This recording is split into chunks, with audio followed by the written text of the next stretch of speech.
ئەم کاتتان باش ڕێز و خۆشەویستی بۆ ئێوە هاوڕێیان ئەمڕۆکە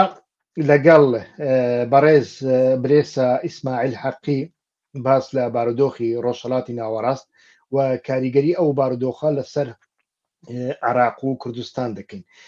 هیوادارم هەتا دوایی لەگەڵماندا بن و ئەوانەی کە هەتاوەکو ئێستا کەناڵی یوتیوبیان سوبسکرایب نەکردووە تکایە سوبسکرایبی بکەن و تکایە لەسەر سۆسیال میدیاکانتاندا ئەو بەرنمەیە بڵاو بکەنەوە. کاک بلێسە بە سەرەتا وەک خۆ گەرمکردنەوەیەک وا دیارە دەمانەوێت باس لە کاریگەری دوای 7 ئۆکتۆبر بکەین، بەڵام 7 ئۆکتۆبر هەتاوەکو ئێستا تەواو نەبووە. ئێستاکە گەشتۆتە قۆناغێکی نوێ دوای ڕاگەیاندنی ئاگربەستەکە لەلایەن دۆناڵد ترامپەوە. وا دیارە سەرەتا لە واشنگتۆن بناغەی لە بۆ دانا و دواییش لە شەرم الشێخ ئیتر ئەمە بووە بڕیارێکی ڕەسمی و ئیمزای 4 دەوڵەتی لەسەر نرا بە ئامادەبوونی چەندین وڵاتی دیکە. بەڵام وەکو تەماشامان کرد ئیتر ئەمیرەکانی ئیمارات و سعودیا لەوێ نەبوون و لە هەمووی گرنگتر من تەماشای ئەوەم کرد ئەوەی کە لە کۆشکی سپی بڵاو کراوەتەوە ئیمزای بریتانیای لەسەردانیە.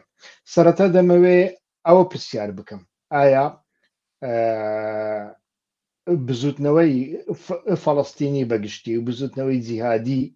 لە غەزە چی بەدەستهێنا؟ لە ڕاستیان ئەوەی کە منەی بینم ئەوەی کە بزوتنەوەی جیهادی ئیسلامی یاخود با بڵێن ئەو بزوت حەماس بە دیاری کراوی ئەوەی کە ڕۆڵە سەرکیەکە گێڕە حەماس. بزوتنەوەی حەماس لە قەزای فەڵەستینیە ئەگەر شتێکی بەدەست هێناوی یەک شتە ئەوژەوەیە بۆ ماوەیەکی تر ئەوەی با بڵێم چەسپان کە خۆی تاکە نوێنەری ئەم قەزیە. ئەلبەتە نوێنەرایەتیکردنی ئەم قەزیەیە باش ئەی کاتیا خراپێکا و باسیکی ترە، بەس بەو شێوازەی کە حەماس نواندی بۆ ئاستێک کە حەماس نواندی بۆ پێرفۆرمانسێکی هەیبوو لە ماوەی و جەنگی کە 2 ساڵ شتێکی خایان بن و من پێم وایە ئێستش تەواو نەبوو، جەنگەکە تەواو نەبووە. ماز ئەوەی سەلمان کە ئەگەر کەسێک بیاوێ قەزەی فەڵەستینی چارەسەر بکات با بچێت لەگەڵ حەماسە قسە ئەنی چارەسەرکردنی پرسی فەڵەستین بەبێ قسەکردن لەگەڵ حەماسە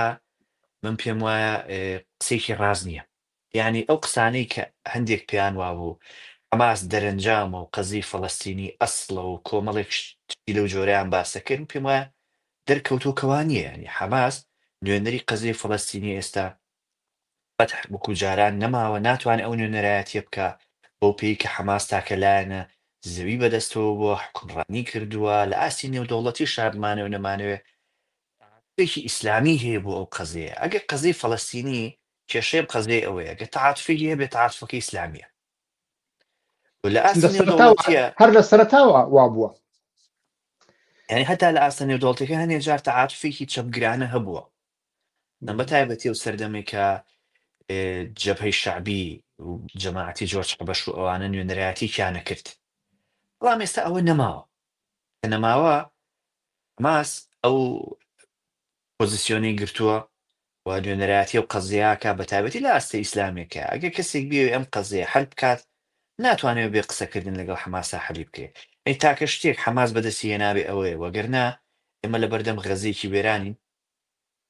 ئێمە لە بەردەم میلەتێکی فەڵەستینین کە دەیان هەزار کوژراوی هەیە گەر سەدان هەزار نەبێت تا ئێستا ماری دەقیق نییە، بەڵام ئەزانین کە دەیان هەزار لانێکەم کوژراو هەیە. ئێمە لە بەردەم کارساتێکی مرۆییین، ئێمە لە بەردەم کارساتێکی ئابووری گەورەیین، ئێمە لە بەردەم ئەگەری کۆچێکی گەورەیین، لە بەردەم هەموو ئەوانەیە. بەڵام بۆ ماوەیەکی تر حەماس منی خۆی درێژ کردەوە بۆ ینی لانی کەم لە ئاستە فەڵەستینیەکەش ئێستاوە یەکلا بۆ تۆ کە کاکی گیان ئەم قەزەیە نوێنەرەکەی حەماس ینی بەداخەوە کە من واژەڵێم خۆزگەوانە وایە خۆزگە و بەرەی کە نوێنەراتی پرسێکی ڕەوای وەکو پرسی فەڵەستینیە کرد بەرەیەکی دیموکراتی ئازادی خواز وایە حەماس نەبووە. بەڵام ئەمە واقعەکە وڵاتانی دیکە چۆن تەعامل لەگەڵ مواقعاکەن ئەوە پرسێکی ترە و کێشەیەکی تر کە دێتە پێشەوە لە ماوەی داهاتوو ئەوەیە کە ئایا پارەسەرەکە لە ناو فەڵەستینە لەسەرەکە چەند هەنگاوێکی مەسەن پرۆسی ئاودانکردنەوەیە، دووبارە بنیادنانەوەیە، ئینفراستراکچەری بغەزەیە، هەموو شتێکی تر بەبێ حەماسەکرێت. ئەمە پرسیارێکی زۆر گەورەیە کە ئایا ئەمە بەبێ حەماس دەتوانرێ بکرێ؟ من پێم وانییە بەڕاستێکە کەسێک گرێوەکەی لەسەرەوە بێ حەماس بتوانێت پرسێک لە غەزەیە چارەسەر بکات کەوتوو بێ. بۆ پێی حەماس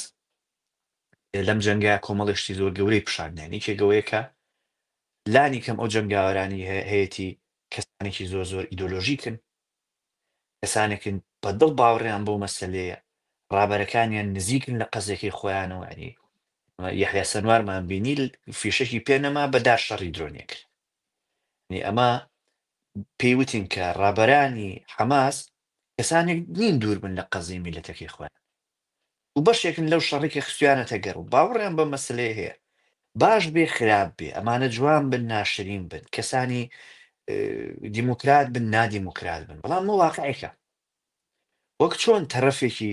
قەزیەکە لە ئیسرائیل بزوتنەوەی زایۆنیە کەم پێم وایە بزوتنەوەیەکە کە بێ خوێندنەوەی دنیا لە ئاستیا خوێندنەوەیکی تازە بێ و ناکری وەکو جۆرێک لە ناسیۆنالیزمی سادە لێی بڕوانین، بەڵکو بێ وەکو شتیشتر لێی بڕوانین. بە هەمان شێوە تەرەفێکیش لە فەڵەستین حەماسە کە ئەوەش بزوتنەوەیکی ئیسلامی نۆرماڵ نییە، بەڵکو پێم وایە بێ وەکو بزوتنەوەیکی تر لێی بڕوانین کە خوێندنەوەیکی تری بۆ بکەین. باشە، بەڵام ئێستاکە لەو سەردەمەدا کە دەبینی لە 2 ئۆکتۆبر ئیسرائیلیش بمانەوە نەمانەوێ، یعنی دۆناڵد ترامپ لە سەردەسەڵاتە، ئیسرائیل لە پۆزیسیۆنی بەرگریەوە کەوتۆتە پۆزیسیۆنی هەڕەشە و هێرش بردن. لە هەمان کاتدا ئێستاکە تەماشا دەکەین ئەو هەڵوو مەرجەی کە پێشتر لە ئارادا بوو وەکو حیزبوڵڵا پەڕ و باڵی شکاون، پشتی شکاوە، ئێران پشتی شکاوە لەیدراوە، سووریا نەماوە و وڵاتانی دیکەی جیهان ئەمانەی کە تۆزێک یارمەتی حەماسیان ئەدا وەکو قەتەر لە ناو دەوحە لەیان دراوە، ئیتر لوتیان شکاوە. لەمە دووە بە چ بەڵگەیەک ئەتوانی بڵێ ڕۆلی حەماس لەو ڕۆ بەدواوە بەردەوام دەکات کە پێش ئێستا بەتەنیا چەکی لەدەستدا بووە و تەنانەت هەڵبژاردنێکی ئاسایی نەکردووە لە کاتەکانی خۆیدا، خەڵکی ترساندووە و بێگومان غەزەیە کە زیندانی کراوە لە ناو 4 دیواردا، ئەوە بێگومانە کە ئەوەت لەگەڵ دامەیانی حەماس دروستەکە. حەماس یعنی بەرگری بەرخودان لەو بوارەوە لەگەڵت دامە، بەڵام هەڵومەرجەکان پێم وایە زۆر زۆر گۆڕاون. یعنی ئەمە چۆن ئەکرێ لە ئایندەدا ئێمە حەماسێکی چۆن ببینین؟ ڕاستە مەسەلەن ئێستا ئەمریکا ێکی گەورەیە بۆ ئیسرائیل، ئەو چەپڵە ڕێزانەی بۆ دۆناڵد ترامپ کرا کە باز لەوە دۆناڵد ترامپ و گەورەترین پاڵپشتیان کردو بۆ ئیسرائیل. ئەمە ڕاست، بەڵام با دیوەکەی تریشی ببینین. ئەمریکا هەموو دنیا نییە، دیوە ئەوروپیەکەی ببینین، مەسەن وڵاتانی وەکو بەریتانیا، هەتا مەسەن وڵاتانی تر کە زۆر ڕۆڵیان نەبووم بۆی منە نەرویجۆوانە فەرەنسا لایەکی تر ڕۆڵێکیان گێڕاوە لەم جەنگەیەکە. ئەنم بڵێم ومێدی گەورەی بە حەماسدا، ئاعترافکردن بە دەوڵەتێک کە ناوی فەڵەستینە لایەن وڵاتێکەوە کە ناوی بەریتانیایە تێکی کەم نییە. بەڵام ئەو دەوڵەتە دروست دەبێت بەڕاستی، یعنی لە سەردەمێکدا کە یاسر عەرەفات هەبوو، سۆڤێت هەبوو، عەرەب بە ئاشکرا یارمەتی قەزیەی فەڵەستینی ئەدا، حتا کوردەکان دەچون لەوێ جەنجیان دەکرد، خۆیان دەتەقاندەوە، خۆیان بە کوشتندا. ئێستاکە لەو هەڵوو مەرجانە هیچیان لە ئارادا نەماون. یعنی ئێمە چ باوەڕێکمان بەو پەڕە کاغەزە هەبێ کە دەوڵەتی فەڵەستینی لەسەردا نووسراوە و من بەیاننامەکەم خوێندەوە، دەوڵەتی فەڵەستینی لەسەر نییە، بەیاننامەکەی کوشکی سپی ئەگومانەوەی کۆشتی سپیەوەی لەسەر نییە. بەڵام قسەکەوێ ڕاستە، منیش پێم وانێت دروستبوونی دەوڵەتی فەڵەستین دەوڵەتێک ئەوەی کە وەکو دەوڵەتانی تر سەروەری هەبێت و سنووری دیار بێت و ئیتر کەس دەخالت نەکاو دۆخێک دروست بێت کە ئیسرائیل نەتوانێت هەموو ڕۆژێک خۆی پیا بکات و بێتەوە دەرێ و نازانم چی. ئەمە شتێکی واقعی نییە، منیش بە واقعی نابینم. ئەنی ئەو دۆخی دروست بووە لە قەزەی فەڵەستینیە بە تایبەتی لە دوای شەڕی شەستەکانەوە من پێم وایە دۆخێکە کە مساعد نییە بۆ دروستبوونی دەوڵەتێک بە ناوی دەوڵەتی فەڵەستینی بەڵام لە هەمان کاتە قەزەی فەڵەستینی لە ئاستە ئەوروپیەکەی هەنگاویشیش چۆ پێشەوە لە دوای 7 ئۆکتۆبرەوە ئەنی پێمان وابێ کە فەڵەستینەکان هەموو شتێکیان دۆڕاند ئەمەوانە پێم وایە ئیسرائیلەکان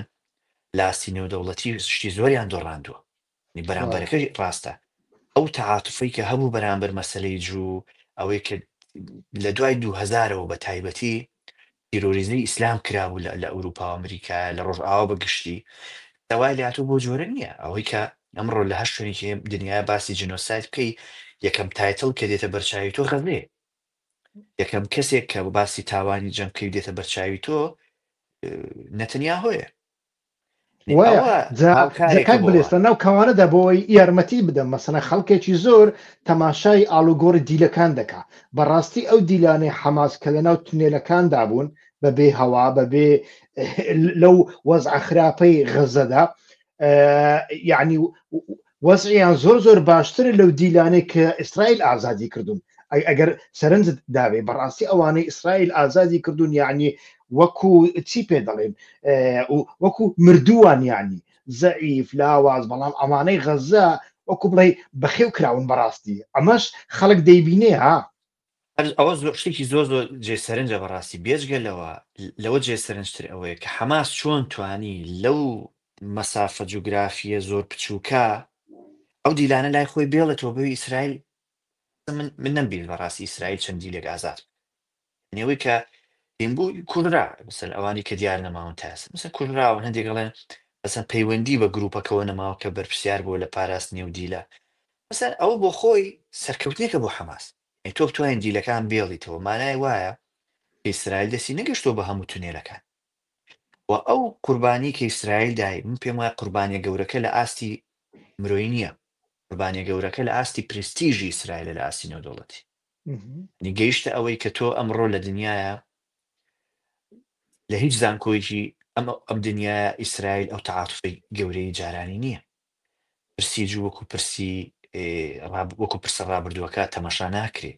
نەتەنیا هۆکو تاوانبارێکی جنگ تەمەشاکرێ پرسیار کراوەتە سەر هەرچی دامەزراوی نێودەوڵەتی لە نێوانیانە ئەو دادگایی کە دادگای باڵای تاوانە نێودەوڵەتیەکانە لە هۆڵەندا دەڵێن کاتێک فەرمانی دەستگیرکردن بۆ نەتەنیاهۆ دەرەچێ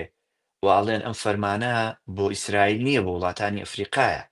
دووبارە پرسیار دروستە بێتەوە لەسەر کۆی گشتی ئەو سیستەمە نێودەوڵەتی کە هەیە کە ئایا بۆچی ئەگە کەسێ لە ئەفریقا تاوانی جەنگ کابێ دەستگیر بکرێ بەڵام نەتەنیاهۆ نابێت دەستگیر بکرێ یعنی پێم وایە کاریگەری ئەم جەنگی غەزەیە ئەوەندە قوڵ و بەفراوانە لە هەموو وڵاتێکی ئەم دنیا دووبەرەی دروست کردووە هەتا من پێم وایە کاریگەریە بێ بەسەر هەڵبژاردنەکانی داهاتوو لە ئەوروپایە ڕەنگە کاریگەری هەبێ بەسەر هەڵبژاردنەکانی داهاتوو لە ئەمریکاشە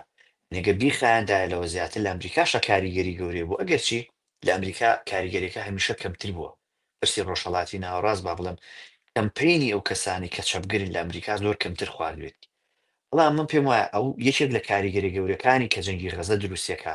لە ئەوروپا هێنانە پێشەوەی بەرەی چەپە جاریشتر ئەوەی ئێمە لە فەرەنسا بینیمان ئەوەی کە بەرەی چەپ یەک بگرن دژی ماریا لۆپێن ماری لۆپێن و ئەو گروپە ڕاستڕەوانەی کە هەیە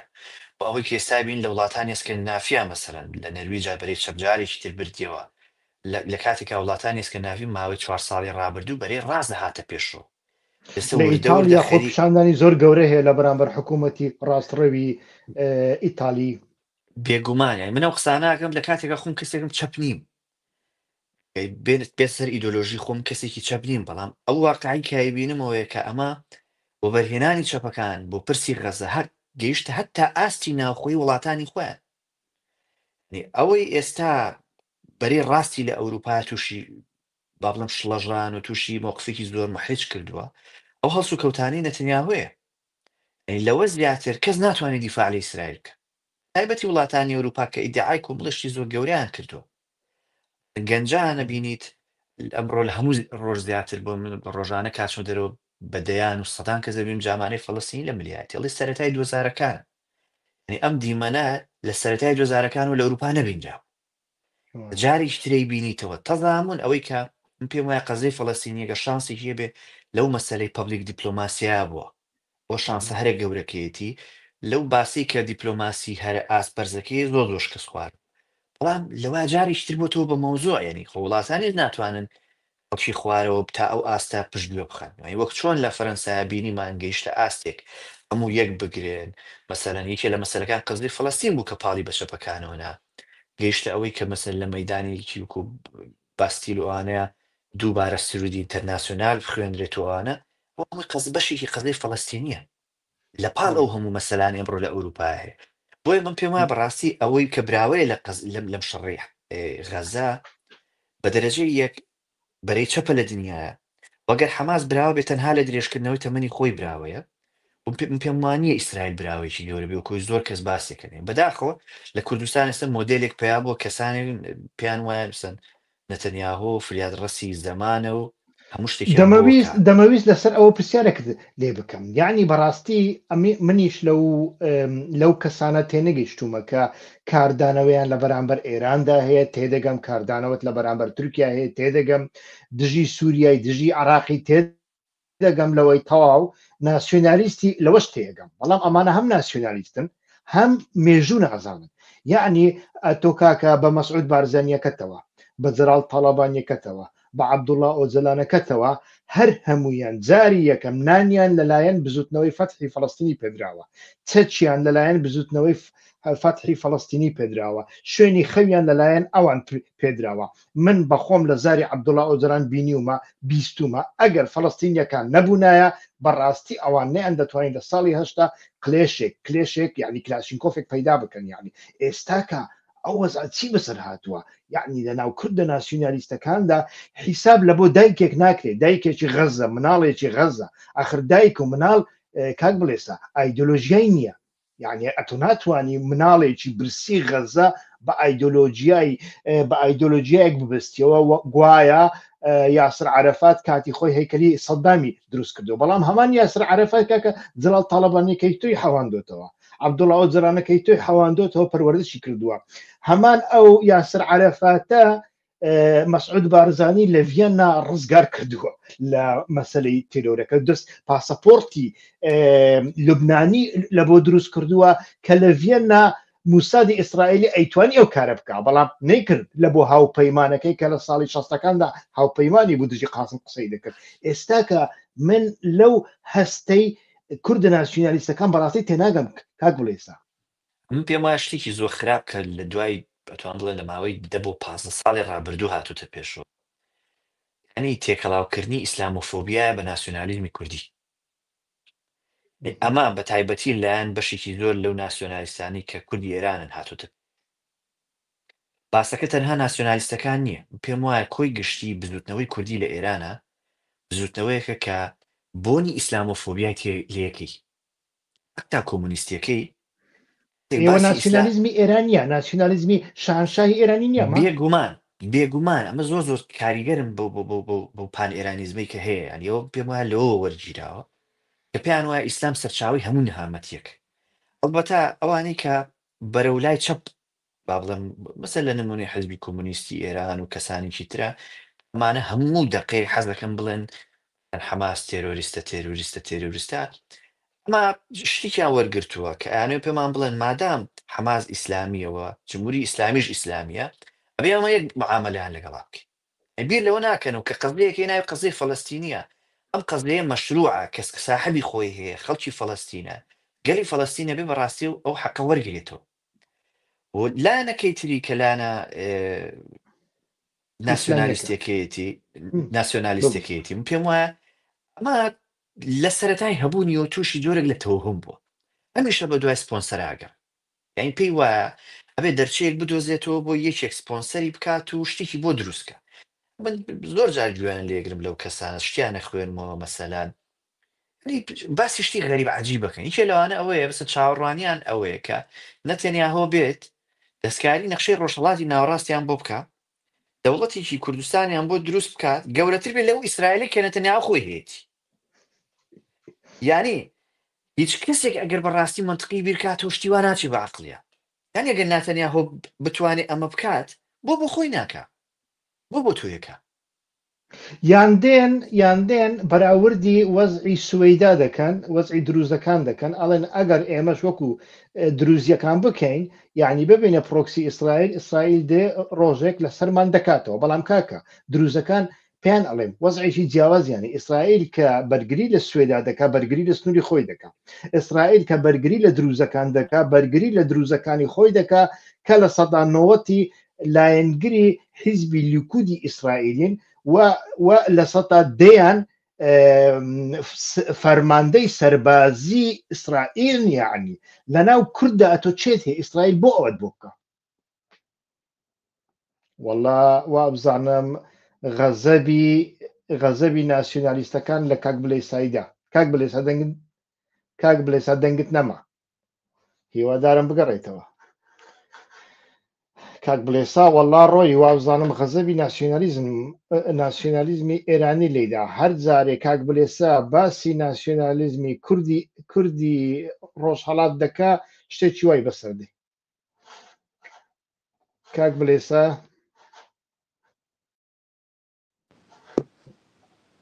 پێم وایە بە ئێستا کاک بلێسا هاتیەوە هاتەوە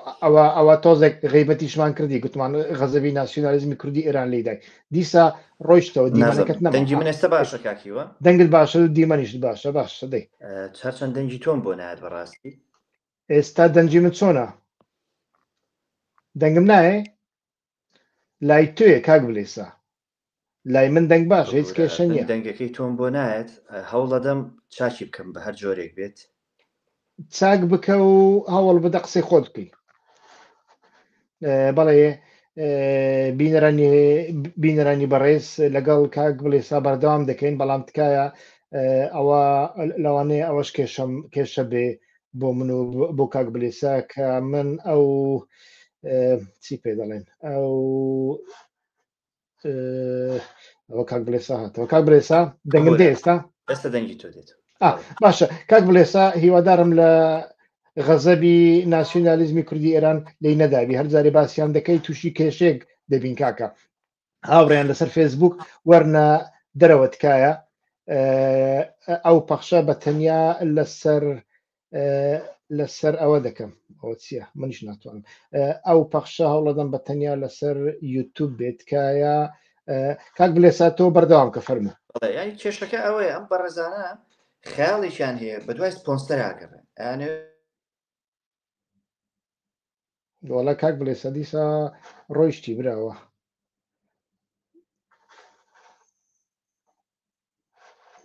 کاک بلێسا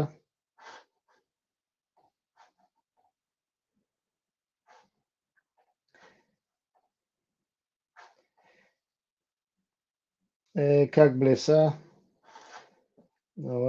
کاک بلێسا نازانم کێشەیەکی تەکنیکی هەیە هیوادارم لەگەڵمان بەردەوام بێ باسمان لە مەسلەی ینی ئامانزمان ئەوەیە باس لە کوردستان و عراقی دوای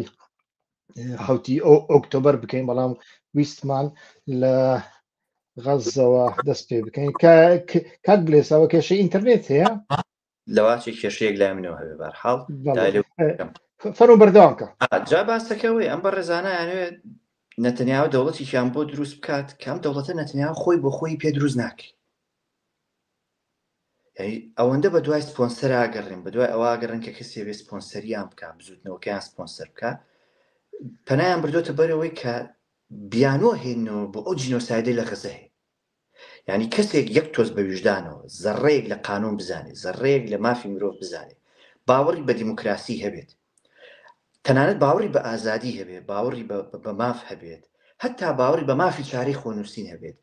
ناتوانێت دژایەتی مەسەلەی فەڵەستینی بکە یعنی یەکێ لەو غەڵەتانەی زۆر گەورەیە من بەڕاستی لەم بابەسەیان پێم وایە هەڵوێستی ئەحزابی کوردستانی عێراق و هەتا ئەحزابی کوردستانی تورکیا زۆر شەرەفمەندانەیە ینی ئەوەی لە دەمپارتی بینیمان ئەوەی لە سەرۆکایەتی هەرێم بینیمان ئەوەی کە تەنانەت لە بەعزێ لە ئەحزابی ئێرانی بۆ نمونە من ئەوەی کە دیقەتم ماوە مەسەن حکمەتیستەکان هەڵوێستیان زۆر باش بووە بەشێک لە ئەحزابی تر زۆر باش بوون پێم وایە زۆر شەرەفمەندانەیە کە دیفاع لە مەسەلەی خەڵکی فەڵەستینەکەن چونکو ئاساییکردنەوەی جینۆسایدی خەڵک ئاساییکردنەوەی قەتوعامی خەڵکی لە غەزەیە بەو شێوازی کە ئێمە لەسەر دەستی نەتەنیاهۆ بینیمان دەرگا کاتەوە بۆ ئەوەی کە سبەیدوسبێک ئەگەر ئەمە ڕوویدا لە عێراقا کە پێم وایە تا ئێستا ئەگەری جینۆسایت هەیە لە عێراقیش یا ڕوویدا لە سووریا کە ئەگەری جینۆسایت هەیە لە سووریا لە تورکیا لە ئێران کە لە هەر هەمووی ئەگەری جینۆسایت هەیە کەسانێکی دیکە بێن هاوشێوەیەوەی کە بۆ نەتەنیاهۆیە پۆشن بۆ ئەوانیشی پۆشت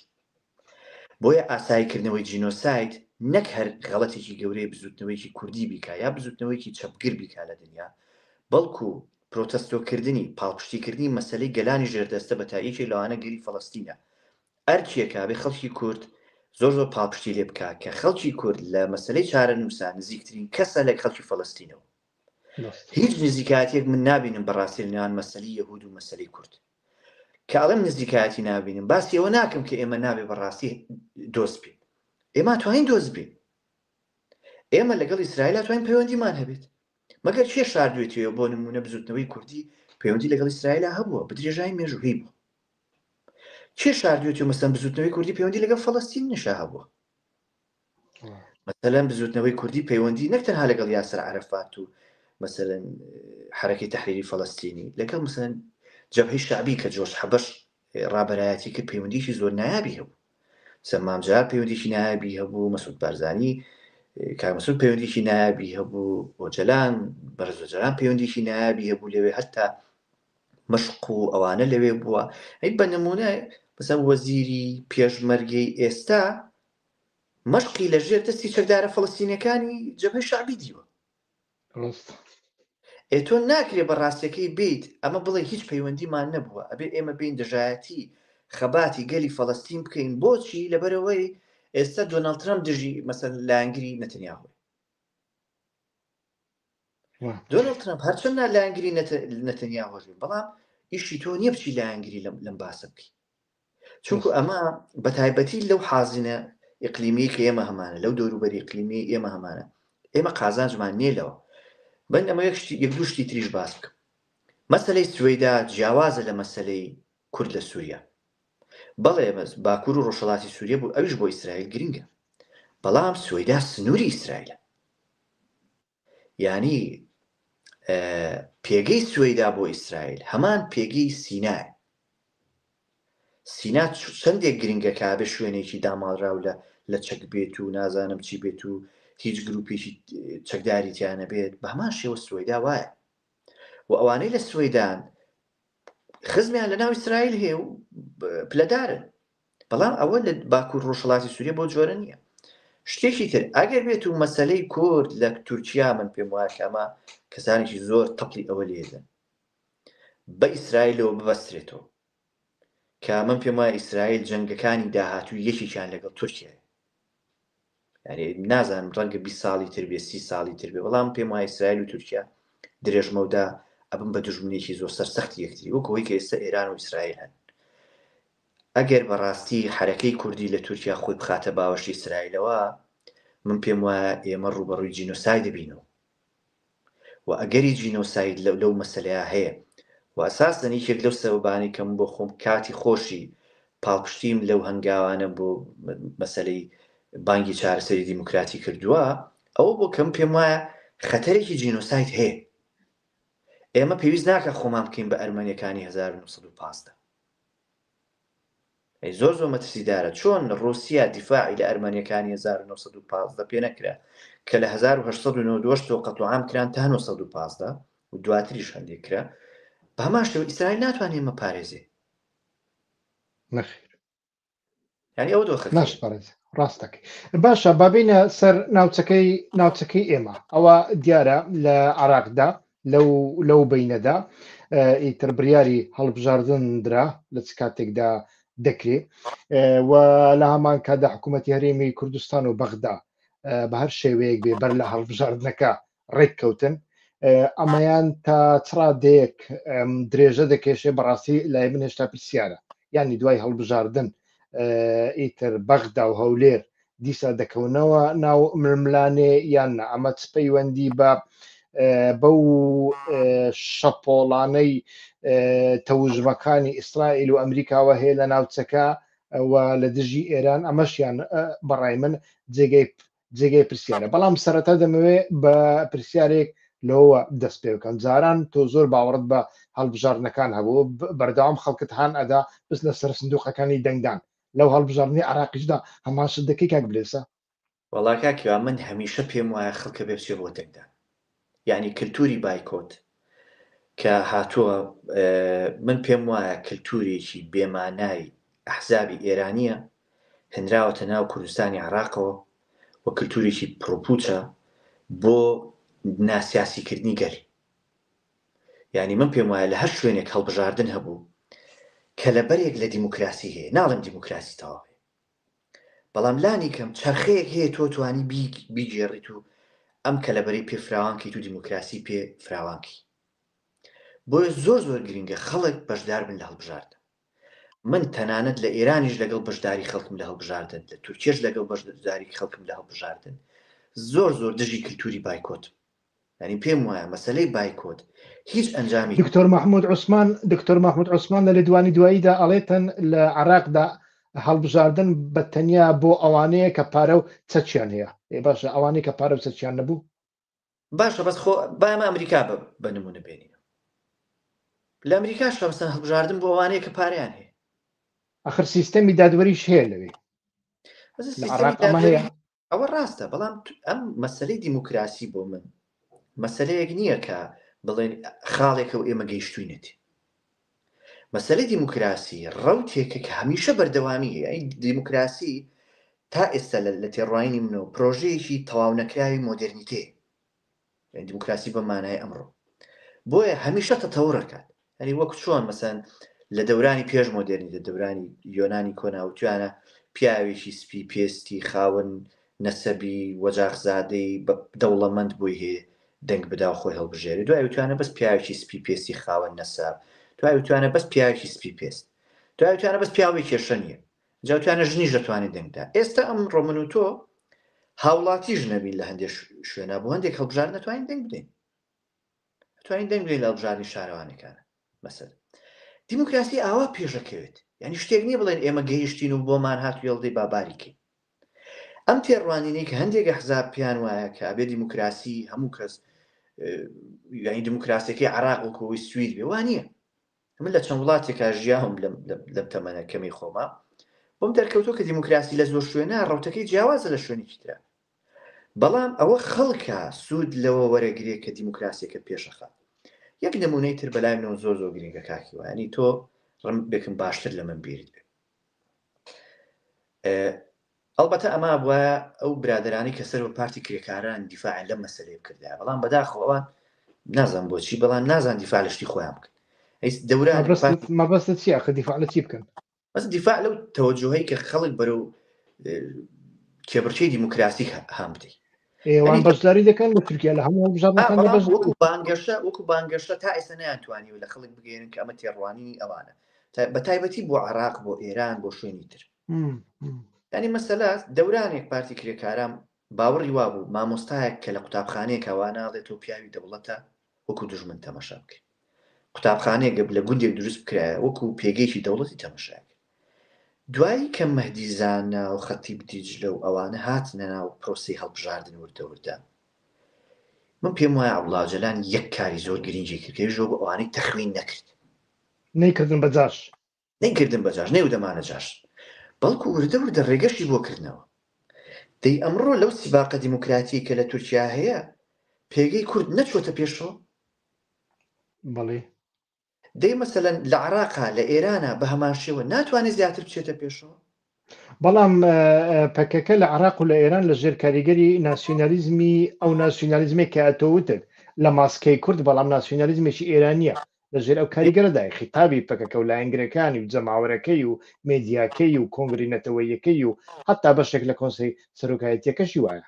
بێگومان وایە، بەڵام باسەکەم تەنها پەکەکە نییە، باسەکەم خەڵکە بەگشتی. خەڵکی ئێمە بێ ڕوانینەی هەبێت کە لە هەر شوێنێک لەم دنیاە هەڵبژاردن هەبێت بوارێک هەیە بۆ پێشخستنی دیموکراسی، بۆ فراوانکردنی ئازادیەکان و ئەبێ ئەمە سوودی لێ وەربژیرێ. من لەگەڵ بایکۆتانیم بە هیچ شێوەیەک لە هیچ شوێنێکی دنیاە و پێم وایە ئەم بزوتنەوەی ئەلبەتە یەک دوو نمونەی تریش حەزەکەم ئاماژە پێ بدەم. مثلەن دەورانی خۆپشاندانەکانی تشرین دەمە لە بەغدا بووم گفتوگۆیەکی زۆر گەورە هەبوو لە نێوان گەنجانی تشرینە کە ئایا ئێمە بۆ هەڵبژاردننی داهاتوو چی بکەین. یەکێک لە گەورەترین هەڵەکان کە کرا ئەوە بوو کە پێمان وا بوو هەڵبژاردن لە عێراقا و کۆی گشتی عملی سیاسی ئەبێ ئێمە بایکۆتی بکەین. وامان کرد خەڵکیێکی زۆر لەم عملیە بکشێتەوە کە وامان کرد بەڕاستی کێ هاتە پێشەوە مثلا تیاراتی متەشەدید هاتنە پێشەوە کە مثلا وەکو سادقون و قەیس خەزعەلی و ئەکرەم کەعبی و چێوچی ئەمانە ئەوەندەی دیکە کورسیان هێنا. یعنی هەتا مەسەلەن ڕەوتێکی وەکو ڕەوتی سەدر ئەگەر ئەو کاتە چەند دەنگێکی هەبوو گەنجانی تشرین فراکسیۆنێکی گەورەیان هەبوایە لە پەرلەمانە ئەیانتوانی مەسەلەن عێراق بەرەو شوێنێکی تر بەرن. بەڵام بەداخەوە کە مەسەن ئەوە دروست نەبوو. من بۆیە پێم وایە ئەرکی هەموو کەسێکە بچێ بۆ هەڵبژاردن ئەم هەڵبژاردنە بەداخەوە بایکۆت هەیە پێم وایە بە تایبەتی لە ناوەڕاست و باشووری عێراق ئەوەی کە بینیم بایکۆتێکی شیعی زۆر گەورە هەیە کە ئەمە پێم وایە پێگەی شیعی لە شیعە لە عێراق ئەخاتە ژێر خەتەرەوە بە تایبەتی لە هەندێک پارێزگایە. بەڵام لەگەڵ ئەوە شابێت ئەو پرسیارە بکەین ئایا ئەو بزوتنەوەی بایکۆتی کە لە دوای 2023 هەر هەیە چ دەستکەوتێکی بوو؟ یعنی لە دوای ئەو ڕۆژەی کاڵێ هەڵبژاردن بایکۆت گریمان بایکۆتیش ڕۆژی دواتر چییە کامە هیچ تا 4 ساڵی تر هەر خەبەری بێتۆڵێ بایکۆت 4 ساڵی تر هیچ ناکات خەبەریە بێتەوە ئینجاڵەوەی جا هیچ ناکاتەوە. بۆیە من بەڵێ هەمیشە باوەڕم وایە کە خەڵکە بێ بەشدار بێ لە پرۆسی سیاسیە چەندە پرۆسی سیاسێکە خراپیش بێ زۆر زۆر گرنگە خەڵک بەشدار بێ. ئەمە من باوەڕم پێێتی نەک تەنها لە عێراقا لە تورکیە باوەڕم پێێتی لە ئێران باوەڕم پێێتی لە سووریە باوەڕم پێێتی لە شوێنیشتر من باوەڕم بۆ هەیە کە سیباقی دیموکراتی هەبێت تۆ بێ بچیتە ناویەوە ئەو کەلێنە فراوان بکەیت. ئەرچی کەسانی دیموکراتی خوازەوەی هەموو پێم سەیرە کەسانێک کە خۆیان بە چەپ بەزانن ئەوان زیاتر بایکۆتەکەن لە کاتێکە چەپەکان ئیشانەوەی کەم ئازادی فراوانترکەن ئەم کەلێنە فراوانترکەن. ئەرێ مەسەن من ناڵێم کۆی گشتی پرۆسە سیاسێکە لە ڕۆژێک دوو ڕۆژە باشە بێت بەڵام ئەتوانێ وا دەرچێکە پرۆسەکە بگاتە شوێنێک باشتر بێ لە دوێنێ و ئەساسن دیموکراسی خۆی ئەمەیە یعنی سبەینەیەکی باشتر لە ئەمڕۆ من پێم وایە سەرکەوتنی دیموکراسی. کاک بڵێسا کەواتە لە دوای ئەم هەڵبژاردنەوە گریمانەکانی تۆ چاوەڕوانەکانی تۆ لە عێراق چین یعنی ئێستا کە ئێمە دەزانین دوو هێز بە تایبەتی دوو هێزی ئیقلیمی وەکو تورکیا و ئێران یعنی کاریگەری و هەژمونیان زۆر هەیە لەسەر عێراق لەسەر هەرێمی کوردستانیشەوە و لە هەمان کاتدا ئێمە دەبینین سیاسەتێک لە ناوچەکەدا بەڕێوە دەچێ ئەو دوو دەوڵەتە هەتا ڕادەیەک ئەو دوو دەوڵەتە هەژمونگەریە ناوچەیە هەتا ڕادەیەک ترساون بەردەوام بە دوای متتەفیقدا دەگەڕێن چ ناوە خۆیاندا چ لە دەرەوە چاوەڕوان دەکەی ڕەوشی عێراق لە دوای هەڵبژاردن گۆڕانکاری بەسەردا بێت؟ پێم وایە گۆڕانکاریەکان حتمین بەنسبەت عێراقەوە وەکو بۆ نمونەم پێم وایە ئەم جارە ئێمە سەرۆکوەزیرانێکمانە بێت کە لەگەڵ ئەمریکایە کۆک یعنی یەکێک لەو شتانە من ئەلبەتە پێم وایە بەڵێ سوودانی ئەگەرێک هەیە بۆی بێتەوە بە سەرۆکوەزیران بە تایبەتی دوای ئەو تەوقە گەرمەی لەگەڵ ترەمپا کردی ئەلبەت سوودانی لە مێژوو بە دوای ئەمە گەڕا کشتێکی وای دەستکەوێت چون پەیوەندی عێراق و ئەمریکا زۆر خراپ یعنی ئەمریکا تا ئێستا باڵیۆزێکی خۆی دانەناوە بۆ باڵیۆزخانەکەی لە بەغدا ئەوەندە پەیوەندی لەگەڵ عێراقە خراپ. بەڵام بۆ ئەمە لایەنە شیعەکان من پێم وایە چارەسەریان تا ئێستا دۆزیوەتەوە یعنی لە پاڵ سوودانی دوو کەسی تر هەیە کە کاندیدن و ئەوە جێگەی سەرنجەوە هەردووکیان کوردن بم بەس یانی داهاتووی عێراقی یەکیان مەندەلاویە کە جێگیری یەکەمی سەرۆکی پەرلەمانی عێراقە. مەندەلاوی پێشگەلەوەی کە باوکێت پێشمەرگەیەکی دێرینیش بوو ڕۆڵی هەبووە لە حەرەکەی کوردیا بەڵام ئەو ئێستا خاوەنی لیستێکی هەڵبژاردنە پێم وایە ئەگەر زۆرە کە دەنگێکی باش بێنێت و دووریژ نییە بێ بە سەرۆکوەزیرانی داهاتووی عێراق. کەسێکی تر کە ئەگەر هەیە بێ بە سەرۆکوەزیرانی داهاتووی عێراق قاسم عەرەجیە. سەید قاسم عەرەجی کە ڕایشکاری یاسایشی نیشتیمانی عێراقە لە ماوەی ڕابردووە جۆرێکی باش هاوسەنگی ڕاگرتووە لە نێوان ئێران و ئەمریکایە هەتا تورکیاش زۆر شتی کردووە کە بۆ ئەوان جێگەی ڕەزامەندی بوو. بۆیە پێم وایە ئەم دوو کاندیدا ئەم دوو کارکتەرە ئەگەر زۆرت بم بە سەرۆکوەزیرانی داهاتووی عێراق وەک هەموو ساڵێکی تریش خەڵکی تر هەیە حەزەکات بێ بە سەرۆکوەزیرانی وەکو نوری مالیکی بەس من پێم وانێ نوری مالیکی جارێکی ترە و پێگەیە بەدەست بێنێتەوە. بەڵام ئەو دوو کاندیدی زۆر گەورن و گۆڕانکاری گەورەتر من پێم وایەکێک لەو شتانی کە ئەگەری زۆرە ڕوو بدا دەرەنجامی هەڵبژاردن لە بەغدایە. من پێم وایە ئەم جارە سوننەکان لە بەغدا براوا بن، بردنەوەی سوننە لە بەغدایە بە تایبەتی لیستەکەی حەلبووسی تەقەدم من پێم وایە ئەگەرێکی زۆری هەیە و ئەوە یەکێک لە هۆکارەکانی ئەوەیە کە سەدر و گروپەکەی بایکۆتیم هەڵبژاردنیان کردو. بۆیە ئێمە زۆر ئەگەر هەیە کە بەغدایەکی سوننی ببین ئەمجارە سوننی دەرخستنی بەغدا بۆ حەلبووسی بێجگە لەوەی کە دەلالاتی با بڵێم ڕەمزی هەیە بە هەمان شێوە دەلالاتی سیاسی زۆر گەورەی هەیە. یعنی دروشمی حەلبووسی ئەم جارە لە هەڵبژاردنەکە ئەلبەت جاری تریش هەروە بووە بریتێ لەوەی نەحن ئومە ئەڵێ ئێمە ئومەین. ئومەی چی ئاخر؟ ئومەی ئیسلامی ئومەی عەرەبی؟ بێگومان یعنی ئەوە من پێم وایە یەکێک لەو ئەم جارە ئەوەی کە ئەوەی زۆر زەق کردەوە کارتێکەری ئەو دۆخەیە کە لە سووریا بوو. ئیدی شیعەکان ڕوبەڕووی سوننەیەک نین، ڕەوتێکی سوننی نین کە بەڕاستی وەکو جاران دەورە درابن بە کۆمەڵێک دەوڵەت کە هاوپەیمانیان نین. ئێستا سووریایەکی سوننی ئومەویە. لەو بەر ئوردون هەیە کە هەمیشە پاڵپشتیان بۆ سعودی هەروە، ئیمارات هەروە، قەتەر هەروە، تورکیەش لەولا بۆستی. ماوە تۆ ئێران کە پێم وایە دوای ئەوەی بەرامبەر بە حەلبووسی کرا ئێرانیەکان جۆرێک لە پەشیمانیان پێوا بینرێست. یعنی ئەگە ئێرانیەکان بیانزانیە ئەو دۆخە ڕوو ئەدات پەیوەندیشیان بەستەوە دوای ئەوە لەگەڵ حەلبووسی پەیوەندیان بەستۆتەوە. بەڵام ئەوەندەی من حەلبووسیم دیوم بە چەند جارێک حەلبووسیم لە نزیکەوە دیوە یەکێک لەو سیاسیانەیە کە شت لە بیر ناکە. یعنی ئەو شتانەی بیر ناچێتەوە کە لە دەورانی لاوازیا لێ قەومەوە زۆر سیاسی هێوانیە و دە شتێکی باشیش نییە. بەڵام ئەو وایە یعنی ئەو کەسا ئەو خاڵانە لە بیر ناکە کە لە دەورانی لاوازیە کەسانی تر لیانداوە. بۆیە پێم وایە حەلبووسی لە بەغدا ئاستێکی باشێ بێت، لە ئەنبار ئاستێکی زۆر باشێ بێت، تا لە مووسڵ و کۆمەڵی پارێزگای تر ئاستێکی زۆر نایابێ بێت. و ئەوە کێشە دروستەکە بۆ کوردیش. ینی کێشە دروستەکە لەوەی ئایا سەر و کۆماری داهاتوو کورد دەبێت یا بۆن منە سوننە ئابێت. ئێمە لە دەستورا شتێکمان نییە بەڕاستی بڵێ سەر و کۆمار کورد. ئەوە تەنها عورفێکەوە، عورفیش لەسەر قانونەوە نییە. ینی تەمەشای دەستورکەی لە سەر و کۆماریە ناڵێ ئەبێ کورد بێ، ئەن یەکوونە عێراقیە. باسی ئەوەی کە ئەبێ عێراقی بێت وەختە کەسێک سوننە ژەڵێ من عێراقیمەوە تا قانونەکە هەیە. بۆیە حەلبووسی ئەگەر زۆر ڕکابەرێکی گەورە بێ بۆ سەرۆکاتی کۆماریش هەتا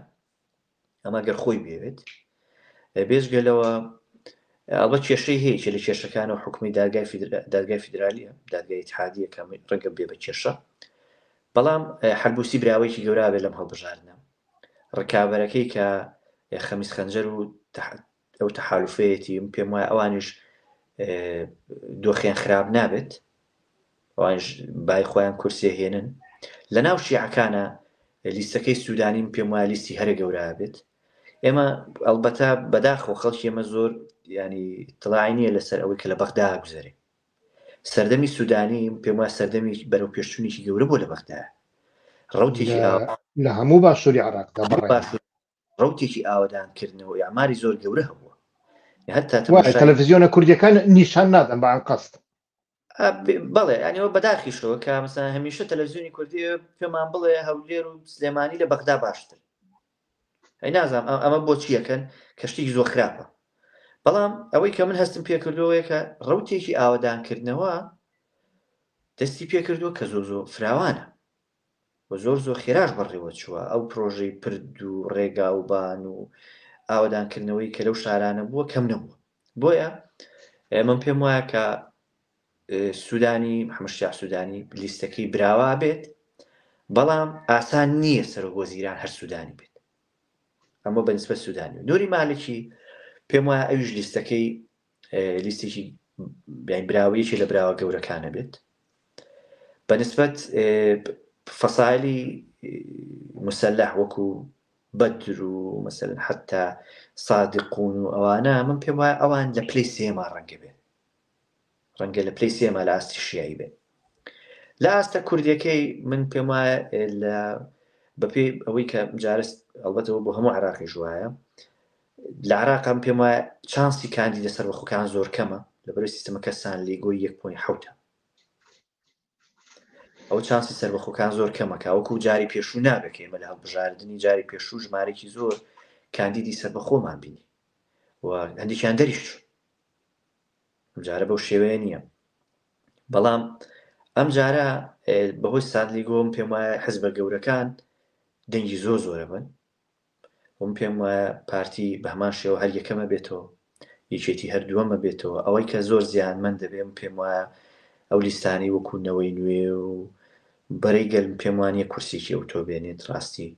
بەهۆی و دۆخەی لێ بەسەرهات جۆرێک لە ناومێدی هەتا لە نێو دەنگدەرانیشیا هەیە لە ناو ئیسلامەکانە پێم وایە یەکگرتو دۆخی باشترە بێ لە کۆمەڵی ئیسلامی دۆخی زۆر خراپە بێم هەڵبژاردنە بەڵام یەکێتی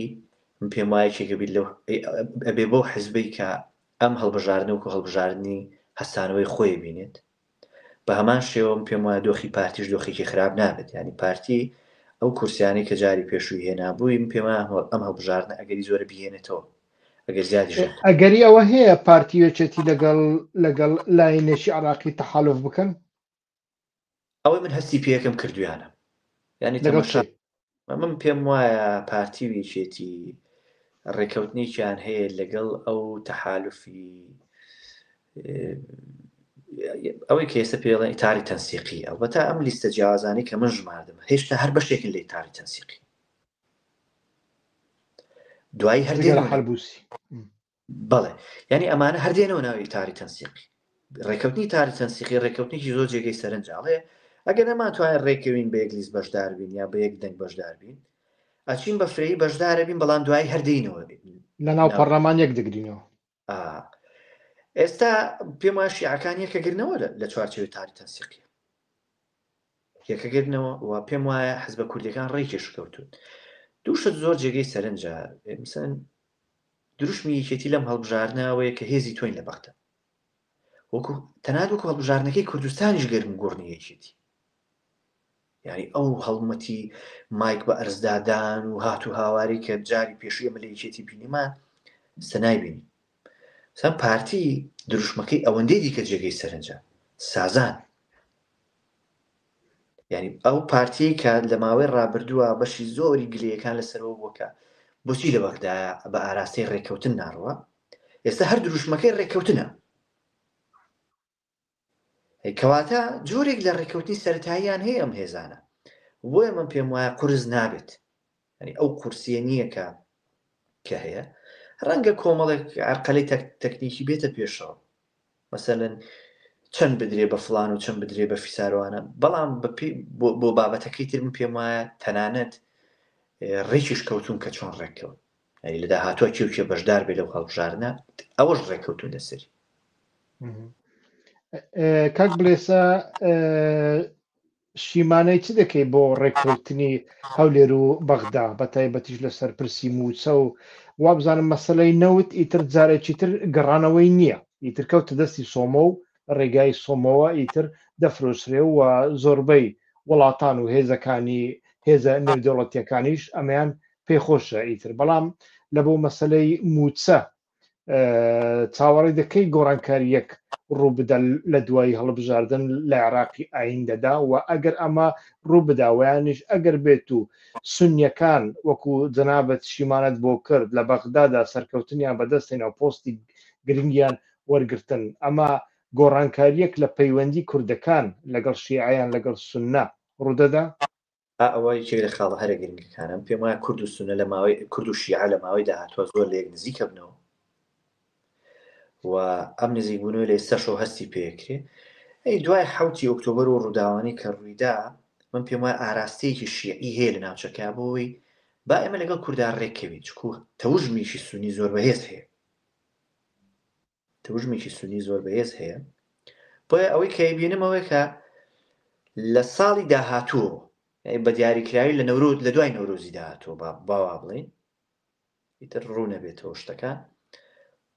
دۆخی هەرێمی کوردستان بەڕێنی من باشترە بێت مەسەلەی موچە و ئەوانە بەو شێوەی ئێستا نامێنێت من پێم وایە لایەنە کوردەکان ڕێگەکەون لەگەڵ لایەنە شیعەکانە و لایەنە شیعەکان لاریان نییە لەم ڕێککەوتنە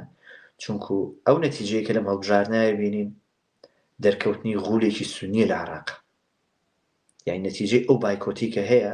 بە تایبەتی لە شارێکی وەکو بەغدایە کە ژماری کورسیەکانی زۆرە واکە کە کێشی سونە لە عێراقا زۆر بێت و دیموگرافی سونی لە عێراقا ئێستا دابەش بووە دیموگرافیایەکە کە لە هەموو پارێزگایەک تقریبا نەتوانی ببینی ئەرێ لە نەجەف ناتوانین بین بەڵام خۆ لە بەسڕ دەتوانین ببین سونەکان لە بەسڕ دەتوان کورسی بێن و ئەوەی کە هەستی پێکەم یاخۆت شیمانەی منە مەسەن بۆ ئەم هاوکێشە تازەیە ئەوەیە کە لە ئێستاوە جۆرێک لە ڕێککەوتن هەیە جۆرێک لە سازان هەیە لە نێوان کورد و شیعەیە باشە ئەوە کاک بلێسە لە بۆ پارتی کارێکی وها ئاسانە کە ژمارەیەکی زۆری سنی لە هەولێرن ئابوووریان بەدەستەوەیە کۆنە بەعسیەکان هەتاوەکو ئێستا جێگەیان پێدراوە ئەوانیش ئابوووریەکی باشیان هەیە لە هەمان کاتدا پەیوەندی سونە لەگەڵ تورکیا هەیە کامە کاریگەری لەسەر هەولێر هەیە ئەمە وەها کارێکی ئاسان دەبێت لە بۆ پارتی لە بۆ یەکێتی ئاسانە خۆی لەگەڵ وەزعەکە دەگونجێنی بەڵام پارتی ئەتوانی ئەو مناوەڕێی گەورەی ئەنجام بدا بەڕای جەنابێت من پێم وایە بەڕاستی ئەوەی کە خۆم هەستی پێکەم بەڕاستی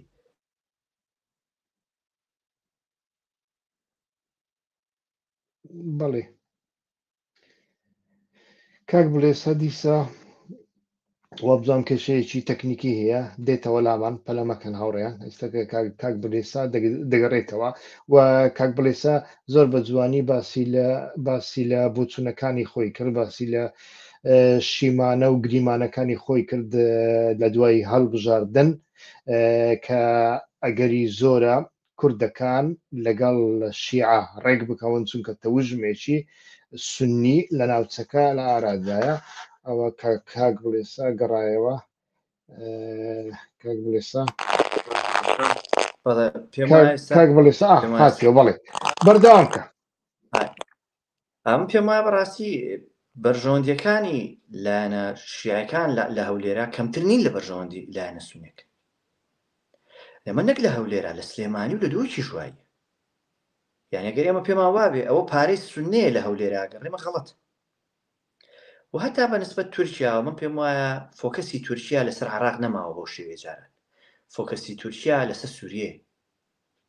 ئێستا ئەولەویەت بەنسبەت تورکیاوە عێراق نییە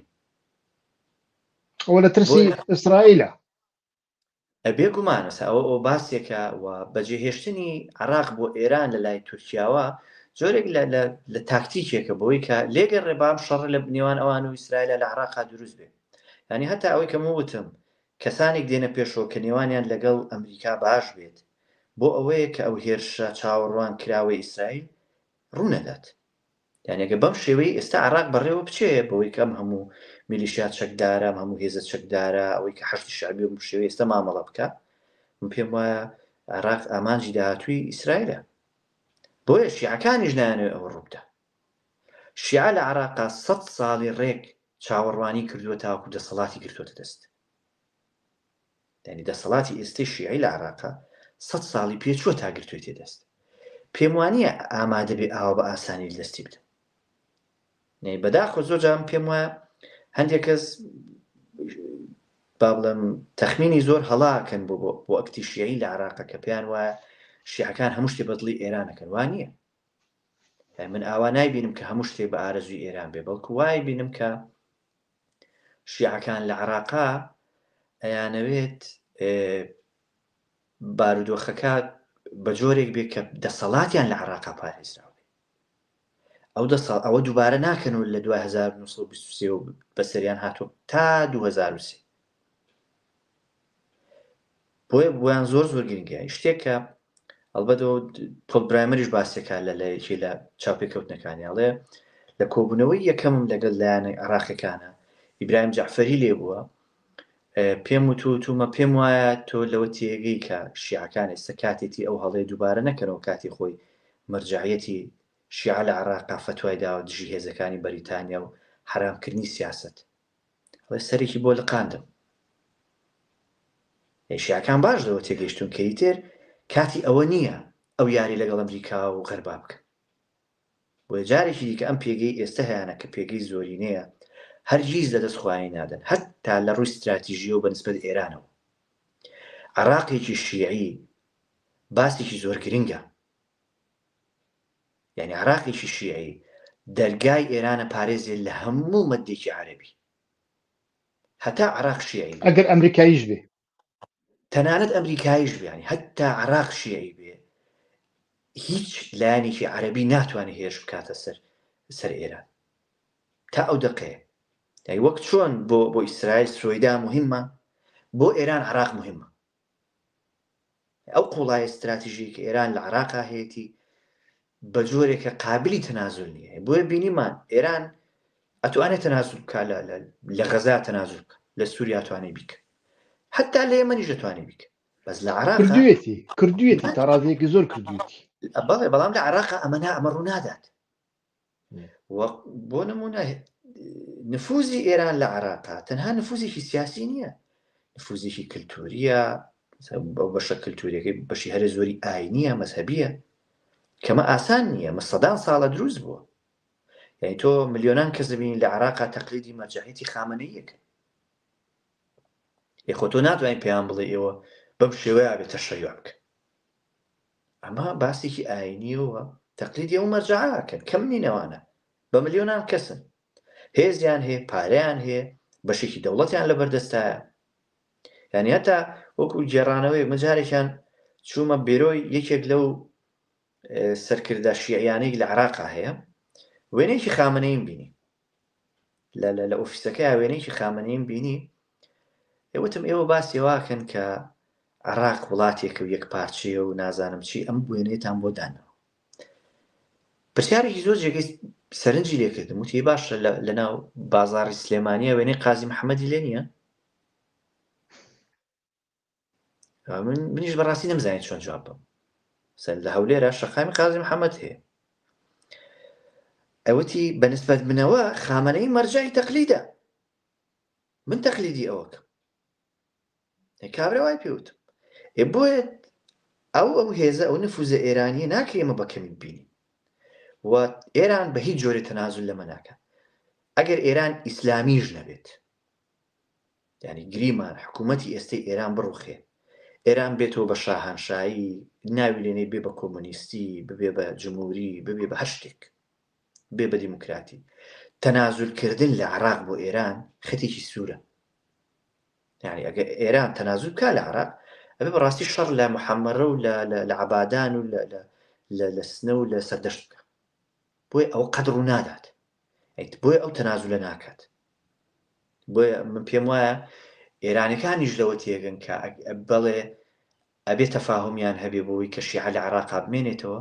قەیچێ کە باش شیعەیەکی سرف ئێرانی نەبێ بەڵام شیعەیەک بێ کە بتوانێت ئێران پارێزێ ئەوە بۆیان لە هەموو شتێک گرنگترە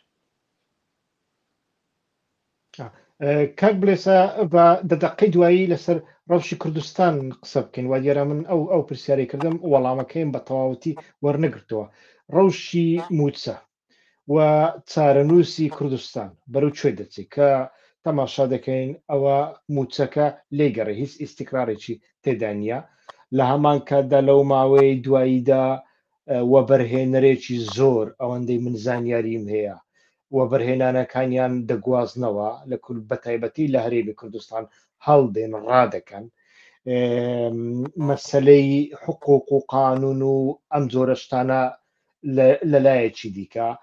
شەڕی ئامۆزاکان فرێدە لایەکی دیکە و لە هەمان کادا لە ڕووی ژینگەوە وەزعی کوردستانی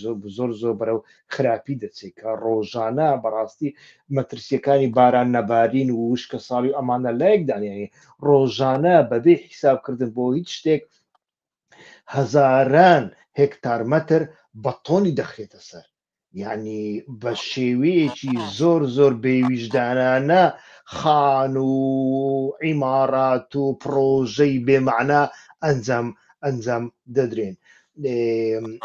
ئەگەری گۆڕانکاریەک لەو بارەوە لە کوردستاندا دەبینی ویانیش ئەگەری ئەوە هەیە بەڕاستی ئەو دەسەڵاتەی کە ئێستا هەیە کە من پێم وایە ئەم دەسەڵاتە لە دەرەوە دروستکرایە لە دوای ساڵی 1991 دینامیکێت تێکی ناوخۆیی نییە، هیچ کەسێک لە ئێمە حکوومەتی هەرێمی کوردستانمان دروست نەکردیە، ئەوە درویەکی زۆر گەورەیە بە بۆچوونی من ئەوە شتێکە لە دوای ڕووداوی ساڵی 1991 دروست بووە و لە دەرەوە ئیستیرات کراوە لە هەر ئەوەش وا دەکات چاوەڕوانیەکت لە دەرەوە هەبێت لە دەرەوە ئەگەر گۆڕانکاریەک بکرێ ئەگەر بۆچوونێکی دژت هەیە حەزەکەم گوێم لێوی و ئەگەر بۆچوونێکی دژت نییە ئایا لە دەرەوە ئاماژەیەک هەیە ئەم گۆڕانکاریانە کاریگەریەکی پۆزتیف لەسەر کوردستان دروست بکە؟ وەڵای کاکیوە من پێم وایە دۆخی کوردستان ناچێتە شوێنێکەوە کە پارتی یەکێتی لەم پێگەی ئێستایان بێنە خواری. ئیم بە پێچوانی زۆر کەسۆ پێم وایە لە ڕووی جەماوەری و پارتی یەکێتی خەڵکیان لەگەڵە، ئەرێ خەڵک لیان تووڕێ، بەس ئەم تووڕەیەک نییە کە بڵێ خەڵک بە دوای بەدیلا بگەڕی. ئەین کێشەکە لەویایەوە ئاراستە نێودەوڵەتیەکەش تا ئێستا بەرەو ئەوەیە کە لەمە باشترتان نییە فەرمون بڕۆن ئەوە چاکن. من چەند جارێک باسی ئەوم کردووە، جارێکیان لەگەڵ سەرکۆنسوڵی فەرەنسایە لە هەولێر لەسەر قەڵای هەولێر پیاسەمانە کرد. دۆخی پارتی ویشێتی زۆر خراپ. من پرسیاری ئەوم کردم بۆ ڕێکیان ناخان یاش نێبوو، ئەنی هەتا مەترسی شەڕی ناوخۆ هەبوو، من تەسەوڕ مەکە شەڕ ڕوو بدە بەو دەرەجەیە ترسا. وتی تەمەشا بکە، ئەو بەدناوی دۆمینیک ماسپ ئەو کاتە سەرکۆنسوڵی فەرەنسا بوو لە هەولێر، تەمەشا بکە بڵێ سا من تێگەم لەوەی کە ئێوە حەستان لێیە وڵاتێکی وەکو فەرەنسایە ئەمریکاتان هەبێت، بەڵام ئێوە نە فەرەنسین نە ئەمریکین، بۆیە ناکرێت چاوەڕێی جەنەرال دۆگۆل یا مەسەلەن تۆماس جێفەرسن بکەن. دوانتان هەیە فەرمون بڕۆنەوانە چاکن، پارتی یەکێتیتان هەیە فەرمون بڕۆن چاکی بکەن. یعنی پێم وایە تا ئەمڕۆ ئاراستە نێودەوڵەتیەکە بۆ پارتی یەکێتی ئاواییە، ئەوان پێیان باشە کە پارتی یەکێتی بمێننەوە. و لە ئاراستە ناوخۆیەکەش من بەدیلێک بۆ پارتی یەکێتی نابینم، بە تایبەتی ئێستا معارەزە بوون بۆ بە جۆرێک لە جۆک لە کوردستانە، ینی ئەو معارەزەیە کە نەوەی نوێ و ئەمانایکەن ئەمە هەر جۆکە، جۆکێکی زۆر گەورەیە. مەسەلەن ئاسینەوەی نوێ زۆر خراپە، لەم پارێزگا ژنەکە بێنە پیاوەکە بەرەوە، لەو پارێزگە پیاوەکە بێنە ژنەکە بەرەوە ولاوە، ئەوە لەلایەکی ترەوە بوەستێ و گۆڕان بینیمان بەچ دەردێک چوو، بەرەی گەلمان بینی چارەنووسی چی لێ هاتووە، ئیسلامەکانیش نابنە بەدیل و حراکێکی جدیش نابینم. بۆیە پارتی یەکێتی مێننەوە، پارتی یەکێتی ئەگەر ئەو خەڵکەی لەگەڵیشیان نییە لانی کەم بێدەنگە. لەسەر مەسەلەی گۆڕانکاری لە دۆخی گوزەرانی خەڵکە منوەکو باسم کرد، من پێم وایە ئەو گۆڕانکاریانەی لە دوای 7 ئۆکتۆبەر ڕوویداوە چ لایەنە شیعەکان چ لایەنە کوردیەکان پاڵ پێوانێ بەرەو ڕێککەوتن، یعنی ئەوە بۆ هەموو لایەنەکان بۆ ئاراستەیە کە ئێستا من پێم وایە ئەو ختابە خەریکە لەناو حیزبەکانی کوردستانی شاپیا بێت، ینی قسەکانی نێچیروان بارزانیمان گوێ لێ بوو کەوتی بەختا قوڵای استراتیژی ئەمێ، دوای مەسرور بارزانی ژەوەی وتەوە مەسەلەن یەکێتی ئەوە هیچ هەرخۆی لە ڕۆژانەیە باسی لە مۆزوع کردووە، ئەڵێ ئێمە هێزی تۆین لە بەختا وەکوتم دروشتی پارتی سازانە، بۆیە پێم وایە ڕێگەکەوت و نەتیجەی ئەو ڕێککەوتنەم پێم وایە ئەم حیکایەتی موچەیە لە ماوەی ئەو 4 ساڵی داهاتووە چارەسەر بێت، یعنی ئەوەی کە منەی خوێنمەوە پێم وایە چارەسەر بێت، چارەسەر بێت نەک لەبەرەوەی کە لایەنە شیعەکان حەزەکەن چارەسەر بێت، لەبەرەوەی ناچارن ئیتر لە کورد نزیک ببنەوە. ئەو تەوژمە سونیەی کە هەیە لە ناوچەکەیە ئیترە بە پێشی پێ بگرن بۆ ئەمە پێویستیان بە کوردە پێویستیان بەوەیە کە بە جۆرێک لە جۆرەکان دڵی ئەمریکا ڕاگر عراق یەکێک لە وڵاتانەی کە لۆبی لە ئەمریکا نییە لە عراق تاکەلایەنێک لۆبی هەیە لە ئەمریکا کوردە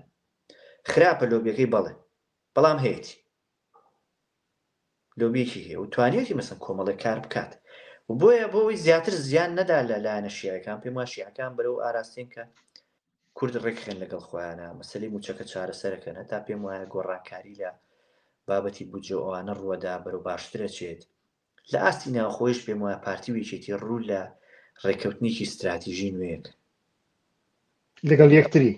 لەگەڵ یەکتری من پێم وایە ڕوو لە ڕێکەوتنیکی استراتیژی نوێیەکەن و لەوەیە ئەوەی کە ڕێکەوتنەکەیان بۆ ئاسانەکە ئەوەیە کە چ ئێران چ تورکیا چ ئەمریکا هەمووان کۆکن لەسەرەوەی نابێ نائستقراری بێتە ناو هەرێمی کوردستانەوە ئەوە پەیوەندی بۆەوە نییە بۆ ئەوەی مەسلەی ملیشیاکان چارەسەر بکەن چونکە لە دوای 7 ئۆکتۆبەر سیاسەتێکی نێودەوڵەتی هەیە بۆ حەلکردنی هەموو ملیشیاکانی ناوچەکە یعنی بەتەنیا حیزب الله و حوسیەکان ناگرێتەوە ئەمە بەتەنیا حەماس ناگرێتەوە ئەمە بەتەنیا پەکەکەش ناگرێتەوە ئەمانە هەمووی بگرێتەوە بۆ پارتی وێچێتی و حەشدی شعبی نەگرێتەوە بێگومان پێم وایە بەڕاستی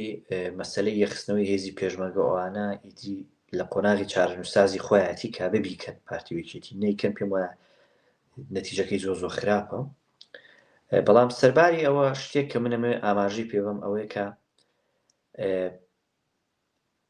ئێران لە هەرێمی کوردستانە لە ماوەی داهاتوو چەند هەنگاوێکی گەورانێت یعنی ئەم نزیکبوونەوەی هێزە عراقیەکان هێزە شیعەکان بە تایبەتی لەگەڵ هێزە کوردیەکان بەبێ تێچوو نییە یعنی هەتا مەبەستمەوەیە کە ئەو معارەزەیە کە معارەزەیەکی کوردی ئێرانیە لە ناو کوردستانی عراقا ئەوە ڕەنگە تێچۆکەی بدا و ئەگەر زۆر ئەمە تێچۆکەی بدانی ئەو ڕێکەوتنە کە لە نێوان عراق و ئێرانە کراوە سید قاسم عەرەجی لەوێ بووایی نەبوو بۆ ئەوەی کە ئەم حزبانە بخرێنە کەمپەوە چەکیان لێدا ماڕێ بە کورتی ڕێکەوتنێکە بۆ بە موجاهیدکردنی و حزبانە ئەمە بەشێکە لە هاوکێشەی نزیکبوونەوەی داهاتووی هێزە کوردەکان و هێزە شیعەکان هەرێمی کوردستان ئایا چەندێک ئەمە ئەتوانێ بکات ئەمە نازانم چەندێک جدیە نازانم کەسێک پێی وایە ئەمە خیانەتی نیشتیمانیە و ئێمە هەمومان کوردین و نازانم چی من ئەوە نازانم بەڵام ئەمە یەکێکە لەو تێچوانەی کە ئابێ بدرێ تێچوویەکە کە ئەبێ بدرێ هەرێمی کوردستان لەوە زیاتر ناتوانێت تەحمولی و تەواجدە بکە لە هەمان کاتە من پێم وایە هاوکێشەکە لە هەندێک شوێنی تریش وردە بەرەو ئاسایی بوونەوە چێم سەر شنگال لە ئیشێکە لەو ناوچانێکە دۆخەکەی ئاسایی ترە بێتەوە ڕەنگە مەسەلەن بانگێکی ئۆجەلان ببینین بەنسبەت شنگالەوە لە ماوەی داهاتووە پێم وایە بانگەوازێکە بینین بۆ نمونە پرسی کەرکووک بە جۆرێک لە جۆرەکانەکری حەل بکرێ بە هەماش بەگشتی من بۆ خۆم گەشتبینم بەڵام ئەو مانایەوە نییە کە هەموو شتێک باشە بێت ئەنی کەسێک گەر بۆ نمونە باوەڕی بەو میتۆدە کلاسیکی کوردایەتی هەبێت نەوەڵام پێم وایە هەندێک بزوتنەوە هەند لە کوردستانی عراقا باجەکەی بن باجەکەی ئەدەن لەبەر ئەو هێرشە 12 ڕۆژەی ئیسرائیل بۆ سەر ئێران مەبەستت ئەو بەشێکی ئەوەیە کە بەشەکەی دیکەی چییە بەشەکەی تری ئەوەیە کە ئێران بەڕاستی ئەوێ سنوورەکانی خۆی لە هەر مەترسیکی دەرەکی پاکاتەوە نابێت هیچ مەترسیەک لە سنوورەکانی ئێرانەوە بوو ناو ئێران هەبێت چ سنوورەکانی لە عراقەوە بێت هەتان پێم وایە لە تورکیاوە لە شوێنی ترەوە پێم وایە ئێران و تورکیا لە ماوەی داهاتووە ڕەنگە ڕێکەوتنیش بکەن یعنی ئەگەر بێت و پرۆسی چارەسەری لە تورکیایە نەگاتە شوێنێکی باش دوورنیە ئێمە ڕێکەوتنی تورکیا و ئێران ببینین ئەوە یەکێکە لەو ئەگەرە گەورانە لە ئازەربایجانەوە ئەوە هیچ پێم وایە ئێران ناچارە بە کۆمەڵێک سازش بۆ ئازەربایجان بۆ وڵاتانی تر بە هەماشەوە ئێرانەکان پێویستیان بۆی کە سنوورەکانیان پارێزن قایمی بکەن بە تایبەتی سنووری ڕۆژئاوای ئێران کە مەسەلەن لە ئەدەبیاتی کوردایەتیا پێڵێن سنووری ڕۆژهەڵاتی کوردستان یعنی ئەم سنوورە بینیمان هەرچی فڕۆکە ئیسرائیلە لەو سنوورەوە خۆی کرد بە ئێران هەرچی جوهدی استخباراتی لەو سنوورەوە خۆی کردو بە ئێرانە و ئێرانەکانمان نەشاردۆتەوە کە ئەمە مەسلەیەکی حیاتیەوە بێ چارەسەری بکەن ئەوەی یەکێکە لەو شتانی کەم پێم وایە باجەکەیە بێ بدرێت بەڵام لە هەمان کاتە وەکووتم دۆخی کورد بە خراپ نابینم لە عراقە بەسبەت کوردی عراقەوە بگرە وەکو لە سەرەتای بەرنامەکە ئاماژەم پێکرد یەکێ لەو شتانی کە ئیبینین ئەگەری هاتنە پێشەوەی سەرۆکوەزیرانێکی کوردە کوردێکی شیعی کە ئەمە پێمانەڵێت هێشتا ئەگەری ئەوە هەیە چانسی ئەوە هەیە ئێمە عراق وەکو وڵاتێک بۆ کورد ببینیم دەنی من پێم وایە عراق دەرفەتێکی گەورەیە بۆ کورد ئێمە غەڵەتێکی گەوراکەینەگە پێمان وابێ عراق نەکبەتی و تووشمان بۆ ئێمە و خطابەی کە زۆر جاگوێمان لێبێ ئێمە بە زۆر بووین بە عراقی و ئێمە نازانم بەسەرمانە سەپێنرا و وەکەوەی مەسەن خەڵک لە ئەمریکایە پێش لە دایکبوون پرسیاریان لێ کردوێ ئاوی بچی ئێمە ئەبێ عراق وەکو چانس ببینین چانس هەیە عراق ببێ بە وڵاتێک بۆ کورد تەنانەت چانس هەیە عراق سەرۆکوەزیرانەکەشی کورد بێ کەچێکە با کوردی شیعی وێ یعنی کوردە فەیلەکان بزوتنەوەی سیاسی شیعیان نیمچە کۆنتڕۆڵ کردووە تۆگە بچی چواردەوری سەرکردە باڵا شیعەکان بینی لایەکی کوردە وەزارەتی دەرەوەی عراق لایەکی کوردە کوردی شیعیە ئەو پشکە شیعەکە هێڵە وەزارەتی پلاندانان هەروایە وەزارەتی نەوت هەروایە وەزارەتەکانی ترەوە پێگەی کورد لە عراقا و تایبەتی کوردی شیعە ڕۆژ بە ڕۆژ دەچێتە سەرەوە بە تایبەتی لە بیرۆکراسی دەوڵەتەکە ئەمە چانسێکە بۆ ئەوەی ئێمە عراق وەکو وڵاتێک بۆ کورد ببینین پێم وایە چەند جارێک ئێمە ئەو شانسەمان لەدەست داوە کە عراق بکەین بە وڵاتی کورد جارێکیان لە سەردەمی مەهابادا بووە وەزعی کە لە مەهاباد دروست بووە جارێکیان من پێم وایە لە 2003 بوو ئەوە جارێکی تریش پێم وایە لە سەردەمی عەبدولکەریم قاسما ئەو چانسە هەبوو کە ئێمە عراق بکەین بە وڵاتێک بۆ کورد بەڵام ئێستا پێم وایە چانسێکی تر هەیە چانسێک هەیە کە عراق بکەین بە وڵاتێک بۆ کورد هاوشێوەی ئەوەی کە ئازەریەکان لە ئێرانایکەن ئەتوانین ئێمە جۆرێک لەو سیاسەتە بکەین یعنی ئێمە شانسمان هەیە کە ئێمە میلەتێکمان هەیە هەم شیعی هەیە هەم سونی هەیە نابێ ئەوە وەکو جۆرێک لە تەحەدا ببینین بەڵکو چەندێک تەحەدایە ئەوەنە شانسە ئەوەنەش کارتی بەهێزە بۆ ئێمە بەڕێز بلێس ئیسماعیل حەقی زۆر سوپاس وا دیارە لە سوحبەتەکانت تێرنابم شیکردنەوەکانت زۆر باش و ڕێک و پێک و زانیاری بەخش بوون بەڵام سەعاتێکمان تێپەڕا سەعاتێک و 10 دقیقە قسە دەکەین زۆر سوپاس دەکەم کە کاتی خۆت تەرخان کرد بۆ ئەو بەرنامە بە پێزە تکایە جاروبار ئامادە بە لەو بارەیەوە ناڕەحەتت دەکەین لەسەر و بەسەر چاو کاکی واگەن دەست خۆش بۆ تۆش وتە پرسیارە باشەکانی تۆ یەکەوای کردو سپاس دەکەم زۆر مەمنون دووبارە زۆر سپاس بینەران زۆر سپاس بۆ ئێوەش کە کاتی خۆتان تەرخان کرد وا دیارە بەشێک لە هاوڕێیان کۆمنتیان نووسیوە بەڵام نەمتوانی بیکەمە پرسیارەکە نازان بەڕاستی پرسیاریان نادەبێت نیشانەی پرسیاری لەسەر بێت کایە ڕاچاو بکەنەوە بەڵام وەکو کۆمنت دەیخوێنمەوە سوودی لێ وەردەگرم لە بەرنامەکانی ئایندەدا بەکاری دێنم بێگومان تکایە ئەوانەی کە نەبوونەتە سوبسکرایب بکەن و هەوڵ بدەن بەرنامەکانمان لەسەر سوسیال میدیاکانتاندا بڵاو بکەنەوە شەوێکی خۆش ویکەندێکی خۆش بۆ هەمووتان زۆر سوپاس کە تاوەکو ئێستا لەگەڵماندا بوون